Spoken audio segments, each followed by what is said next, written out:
এমাহৰ ছুটি ল'ম ভাবিছিল তাই।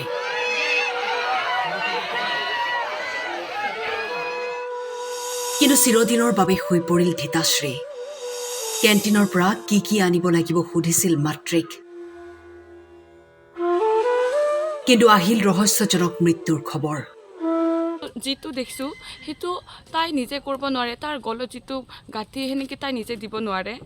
আৰু অকলে মানে এজন দুজনে তাক একো কৰা নাই, বহুত কেইজন মানুহে লগ লাগি কিবা কৰিছে। BSFত কৰ্মৰত আছিল বকুৰ ধিতাশ্ৰী ৰাভা, বয়স ২৭ বছৰ। ধিতাশ্ৰীৰ ৰহস্যজনক মৃত্যুৰ খবৰ সহজভাৱে ল'ব পৰা নাই পৰিয়ালে। তাই এনে কাম কৰিবই নোৱাৰে বুলি মন্তব্য ভগ্নীৰ। গোটেই ভৰি চবতে দাগ আছে, ইয়াতে এটা দাগ আছিল। এতিয়া যেতিয়া আমি চাব গৈছোঁ এইটোতো কাটিছে, পষ্টমৰ্টেম কৰা কাটিছে, ইয়াত একো নাই। কিন্তু এইবিলাকত য'ত আছিল সেইবিলাক গোটেই নোহোৱা হৈ গৈছে, এতিয়া নাই চাব যাওঁতে। কিন্তু ফটোখনত চব আছে, চব ইয়াৰ ভৰিৰ পৰা চবলৈকে য'ত দাগ আছে চব আছে। আৰু ইয়াতে এতিয়াও ক'লা হৈ আছে মুখখন, এতিয়াও কোনোবাই মাৰা নিচিনাকৈ ইয়াত ক'লা হৈ আছে আৰু তেজ ওলাই আছে।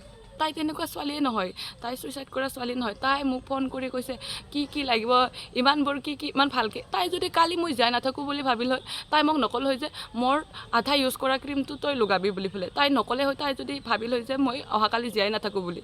আৰু তাই যদি মৰিলে হয়, তাই মেহেন্দি লৈ কোনে মৰিব নাযায়। তাৰ যিটো ফটোত আছে তাৰ ওচৰত মেহেন্দি এটা পৰি আছে, কোনোবাই মেহেন্দি লৈ মই মৰিব যাম বুলি পেলাইতো নাথাকে, অকলে থাকে। তাই মৰিব হ'লেতো তাই তাৰ নিজৰ ৰুমতে মৰিব পাৰিল হয়।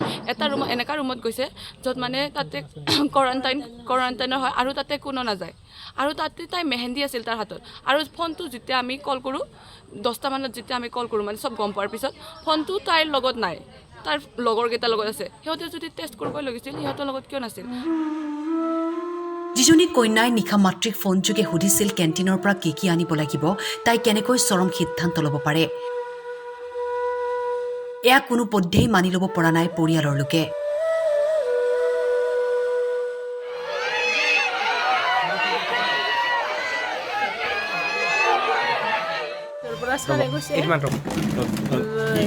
তাতে ঘৰত চিৰিয়াছ হ'ব, খবৰটো নিদিবা বুলি কিনে তাৰ বেষ্ট ফ্ৰেণ্ডজনীক কৈছিলে।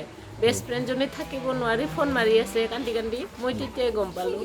তাৰপিছত তাই মানে এতিয়া আৰু এবাৰ ফোন কৰোঁতে কৈছে ছাৰে আমাক চিৰিয়াছ হ'ব বুলি ক'ব নিদিয়ে আমাৰ ইউনিটৰ কথা। তাই কালি গধূলি ধুনীয়াকৈ কথা পাতিছে, ভনীয়েকক কি লাগব কি নালাগব কালি কেণ্টিনৰ পৰা আনিম সুধি আছে, মোকো কৈছে। কেতিয়া অহা কথা আছিল?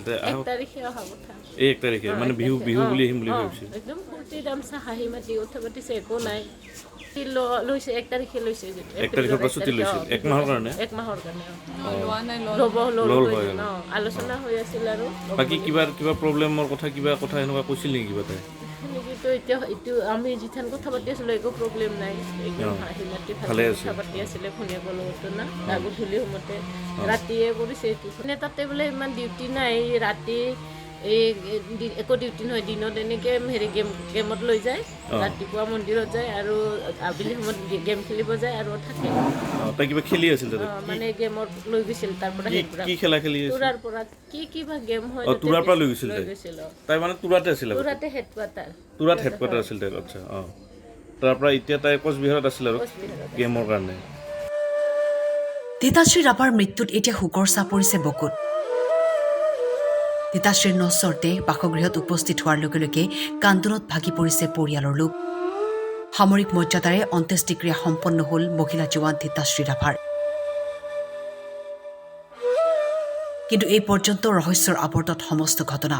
ধিতাশ্ৰীৰ মৃত্যুৰ সঠিক তদন্ত বিচাৰিছে পৰিয়ালে। বকুৰ পৰা মণিমালা ডেকাৰ ৰিপৰ্ট, টাইম 8।